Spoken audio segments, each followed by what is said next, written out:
Olá, turminha. Eu sou a professora Anne da Encarnação e o assunto da aula de hoje é adição. Vamos conhecer aí um pouco mais sobre essa operação, os seus elementos, os seus termos, a prova real e tudo direitinho, certo? Então, pega o caderno, pega o lápis ou caneta e faz todas as anotações importantes, certinho? Então, vamos lá. Quando é que você vai utilizar a adição? Quando você se deparar com um problema. Quando o problema da ideia que você precisa juntar, unir ou acrescentar. Quando o problema der essas ideias aqui, você vai precisar realizar a adição, certo? Quando você precisar realizar o cálculo dessa operação, você deve seguir a seguinte organização. Observe aqui o número: 8.176 e 599. Como essa organização deve ser feita? Você vai operar, você vai calcular ordem com ordem, a mesma ordem. Então, observe aqui que o dígito 6 faz parte da unidade simples, o 7 da dezena, o 1 da centena e o 8 da unidade de milhar. Observe aqui agora o número 599. Observe aqui que esse dígito 9 faz parte também da unidade simples, o 9 da dezena e o 5 da centena simples. Então, quando você for calcular a adição, isso serve também para a subtração, você vai precisar calcular ordem com ordem, ou seja, unidade com unidade, dezena com dezena, centena com centena, unidade de milhar com unidade de milhar, se assim tiver, certo? Dezena de milhar com dezena de milhar, centena de milhar com centena de milhar. Essa é a organização da operação da adição. E você calcula normalmente. Então, 6 mais 9, 15 fica a unidade e sobe a dezena. Então, 7 mais 9, 16. Com 1 que subiu, 17. Fica a unidade do 17 e sobe a dezena. Então, vamos lá. 1 mais 5, 6. Com 1 que subiu, 7. Não, só você apenas tem a unidade, nada vai subir para cá, tá bom? E 8 mais nada, 8. E é dessa forma que você realiza o cálculo da adição. A adição, ela apresenta termos. O que são termos? Cada parte aqui, cada número recebe o seu nome. São importantes para a identificação desses termos em um problema, certo? Então, vamos conhecer esses termos. Então, o primeiro número é chamado de primeira parcela, o segundo número é chamado de segunda parcela. Quando você encontra o resultado, você está encontrando a soma ou o total. Professor, e se tiver um terceiro número aqui adicionando? Será chamado de terceira parcela. Se tiver um quarto número, você irá chamar de quarta parcela. Certinho? Tranquilo até aí? Então, vamos agora conhecer as propriedades da adição. O que são propriedades? São particularidades dessa operação, certo? Então, vamos lá. A adição tem a primeira propriedade, que é a comutativa. Comutar é trocar de lugar, certo? O que isso significa? Que a ordem das parcelas não altera a soma. O que é a soma? O seu resultado. Certo? Então, veja aqui um exemplo. Quando eu digo que 3 mais 2 é igual a 5, se eu trocar a ordem dessas parcelas, como 2 mais 3, eu vou ter o mesmo resultado. Então, a ordem das parcelas não vai alterar o seu resultado. Essa propriedade é chamada de comutativa. Quando falar em comutativa, você vai pensar trocar de lugar. Certo? Vamos conhecer agora a propriedade associativa. A propriedade associativa é o seguinte, é simples. Serve para as adições com mais de 2 parcelas, de 3 parcelas em diante, certo? Então, diz o seguinte, nas adições com mais de 2 parcelas, a ordem de resolução não altera a soma. O que é a soma? O seu resultado, o que você encontra. Então, vamos a um exemplo. Então, eu tenho aqui 10 mais 2 mais 4. Eu tenho a primeira parcela, segunda parcela e terceira parcela. Então, eu tenho adições com mais de 2 parcelas. Então, eu resolver primeiro 10 mais 2. que vai dar 12, e repito aqui o meu número 4. E depois eu calculo o meu resultado, 12 mais 4, para encontrar 16. Mas e se eu decidir, professora, calcular primeiro 2 mais 4, eu posso? Pode. Observe aqui, então, você vai repetir o número 10 e calcular 2 mais 4, que vai dar 6. E depois 10 mais 6, que vai dar 16. Então, observe que essa é a propriedade associativa, porque não importa a ordem de operação de cálculo, o seu resultado será o mesmo. Essa é a propriedade associativa, ok? Conhecemos a comutativa, que a ordem não altera a soma, e a associativa, a ordem de calcular, também não altera a soma, certinho? Vamos para a próxima propriedade. A terceira propriedade da adição é o seguinte: o elemento neutro. O que quer dizer um elemento neutro? Um elemento neutro é aquele que não altera quando é adicionado.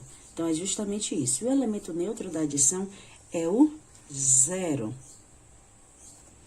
Quando adicionar zero a qualquer número natural, não altera a soma, ou seja, não altera o seu resultado. Veja os exemplos. Se eu pegar 4 e adicionar 0, eu vou continuar com 4. Se eu pegar 1.500 e adicionar 0, eu vou continuar com 1.500. Isso significa que o zero na adição é o elemento neutro, porque ele não altera o resultado, não altera a soma, certinho? Pausa o vídeo, copia todas as propriedades no caderno, ok? Para você fixar melhor. Vamos agora conhecer um próximo elemento da operação da adição, que é a prova real. O que é a prova real? Você vai comprovar o seu resultado utilizando a operação inversa. E de acordo com seus estudos aí ao longo da sua vida acadêmica, você entendeu, compreendeu que na adição, a operação inversa da adição é a subtração. E a operação inversa da subtração é a adição. Então, para você encontrar a prova real, comprovar o seu resultado da adição, você vai utilizar a subtração. Vamos ver como isso é feito? Observe aí essa operação. Eu tenho 2.145 mais 1.087. Vamos armar essa conta, certo? Lembrando que a unidade embaixo de unidade, dezena embaixo de dezena, centena embaixo de centena e assim sucessivamente. Então, eu vou colocar aqui primeiro 2.145. Então, vai ficar 7 embaixo da unidade, o 8, que é a dezena, embaixo da dezena, o 0, que é a centena, embaixo da centena, e o 1 da unidade de milhar, embaixo também da unidade de milhar. É dessa forma que você arma a sua conta, certinho? De acordo com a ordem que ele ocupa. E vamos realizar a nossa adição. Primeiro, a gente realiza a nossa adição. Então, vamos lá.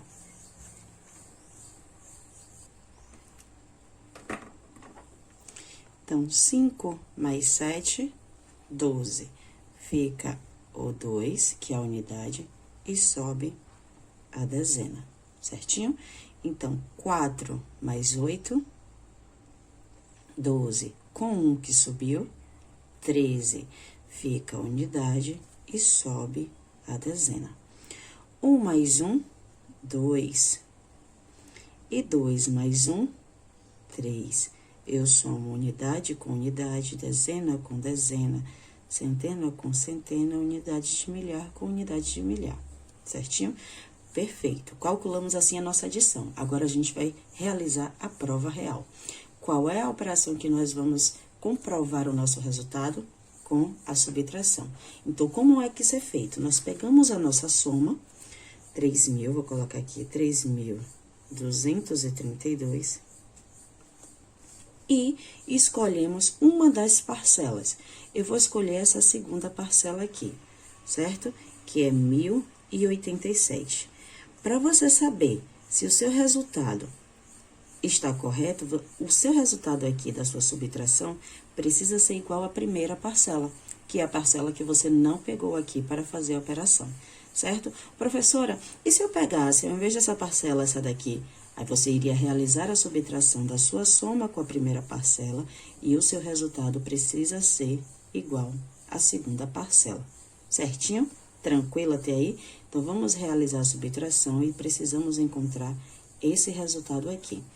Então, vamos lá. Eu não posso tirar 2 de 7, certo? 7 de 2. Então, o que eu faço é menor. Então, eu pego emprestado aqui, que aqui passa a ser 2 e aqui passa a ser 12. Então, 7 para 12, 5. Perfeito. Isso se chama subtração com reserva, porque você precisa pedir emprestado para o seu coleguinha. Então, vamos lá. Eu também não posso tirar 8 de 2. O que é que eu faço? Eu também peço emprestado aqui para o meu vizinho, que aqui passa a ser 1 e aqui passa a ser 12. Então, 8 para 12 é igual a 4. Vamos lá. 1 menos 0, 1. Não preciso pedir emprestado para o meu vizinho. E 3 menos 1, 2. O resultado da minha subtração, observe que é igual à minha primeira parcela. Isso significa que a minha conta, que a minha operação da adição está certinha. Assim é feita a prova real, certinho? Vamos agora ver um exemplo na prática envolvendo um problema da adição. Então, vamos lá, observe o exemplo. Lauro tem 208 selos. Luciano tem 76 a mais que Lauro. Então, quantos selos? É a primeira pergunta do nosso problema. Quantos selos tem Luciano? Então, tá dando a ideia aqui de acrescentar, porque tá dizendo que Luciano tem 76 selos a mais do que Lauro. Lauro tem 208 e Luciano tem 76 a mais. Então, nós precisamos realizar aqui a adição, certinho? Então, basta realizarmos aí a operação. Então, 8 mais 6, 14. Fica o 4, sobe 1. 1 mais 0, 1, que é o elemento neutro. E 1 mais 7, 8. Perfeito. 2 mais nada, 2. Então, descobrimos aí que Luciano tem 284 selos. Vamos escrever aqui embaixo bonitinho, certo? Vamos agora para a próxima pergunta do problema, que questiona o seguinte: e quantos selos tenham 2 juntos? Tá dando essa pergunta tá dando a ideia de juntar. Aí, nós vamos utilizar a adição. Então, vamos pegar, identificar quantos selos Lauro tem, que é 208, não é? E quantos selos Luciano tem, que acabamos de encontrar, que é 284. E dessa forma, nós vamos encontrar quantos selos eles têm juntos. Então, 8 mais 2, 8 mais 4, desculpe, 12. Fica o 2 e sobe o 1. 0 mais 8, 8. Mais 1 que subiu, 9. 2 mais 2, 4. E juntos eles têm, então, 492 selos. Vamos escrever aqui. E juntos tem 492 selos. E dessa forma, resolvemos um problema envolvendo a operação. Faça as anotações, depois façam os exercícios, que vai dar tudo certo. Tchau, tchau.